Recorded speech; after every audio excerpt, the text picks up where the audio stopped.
పొద్దునే చికెన్ తెచ్చుకున్నాను. కార్తీక మాసం వస్తుంది కదా, 1 మంత్ ఇంకా తినము అని చెప్పేసి చికెన్ తినాలనిపించింది. ఎలాగో వంట చేస్తున్నాను కదా, కుక్కర్లో సింపుల్గా చేస్తున్నానని వీడియో తీస్తున్నానండి, చూడండి.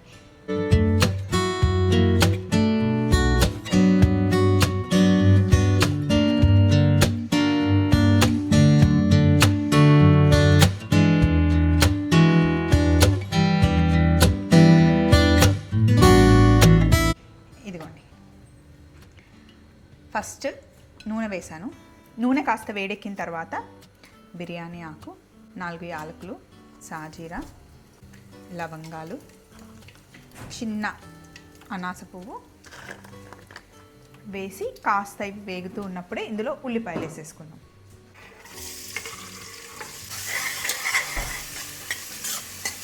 ఉల్లిపాయ వేసి ఉల్లిపాయ కొంచెం మంచి కలర్ వచ్చేంత వరకు వేగనివ్వాలి. ఉల్లిపాయలు కొంచెం ఇలా బ్రౌన్ కలర్ రావాలి.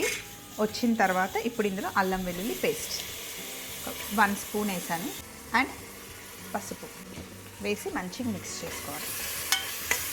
ఇప్పుడు ఇందులో ఫ్రెష్ పుదీనా అలాగే ఫ్రెష్ కొత్తిమీర వేసేసుకోవాలి.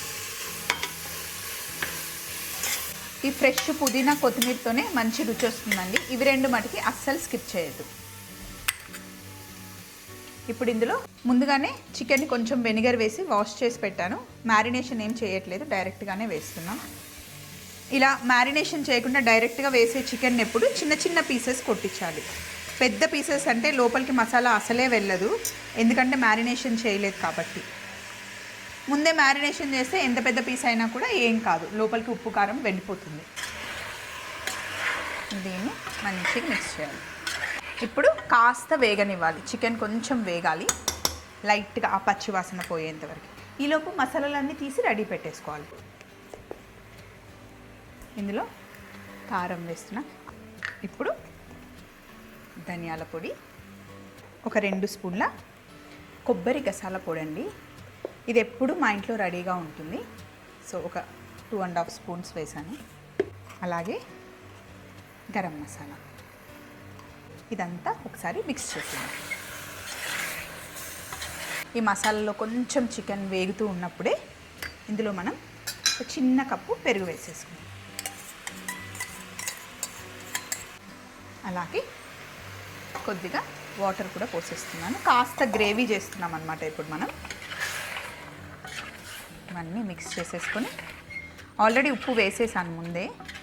సో ఇప్పుడు మనం కుక్కర్ మూత పెట్టేసుకొని 2 విజిల్ రావాలి. ఎక్కువ విజిల్స్ వస్తే మళ్ళీ చికెన్ మెత్తగా అయిపోతే కూడా బాగుండదు. మీడియం మంటలో 2 విజిల్స్ రానివ్వాలి. విజిల్స్ వచ్చిన తర్వాత మళ్ళీ ఒకసారి మూత తీసి ఒక ఉడుకు వస్తేనే చికెన్ ఎప్పుడు బాగుంటుంది. 2 విజిల్స్ వచ్చే వరకు వెయిట్ చేద్దాం. అక్కడ రైస్ కూడా రెడీగా ఉంది. సో మంచిగా ఎంజాయ్ చేయొచ్చు చికెన్ని.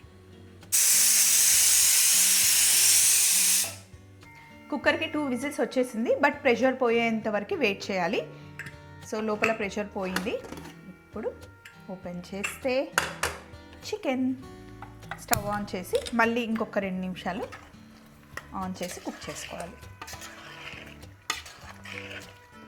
ఇందులో స్పెషల్గా ఇంగ్రీడియంట్స్ నేను ఏం వేయలేదు, రెగ్యులర్గా మన ఇంట్లో ఉండేవే. కావాలి అంటే లాస్ట్లో మనం కొంచెం ఫ్రెష్ క్రీమ్ యాడ్ చేసుకోవచ్చు కమ్మదనం కోసం. ఇంకొక 2 నిమిషాలు ఉడికిందంటే అద్దిరిపోయే చికెన్ రెడీ అయిపోతుంది. సింపుల్గా చపాతీతో కానీ, పుల్కాతో కానీ, జొన్న రొట్టెతో, రాగి రొట్టెతో లేదా రైస్తో కూడా చాలా బాగుంటుంది. సో మరి రైస్ కూడా ఉంది.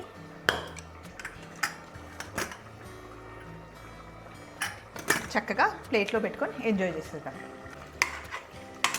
స్టవ్ ఆఫ్ చేసేసి పక్కకు తీసుకుందాం రండి. చికెన్ తెచ్చుకుంటే కనుక ముందు కొబ్బరిని మంచిగా గసాలని చక్కగా వేయించుకొని పౌడర్ చేసి రెసిపీని ఫాలో అయిపోండి. చలో మరి.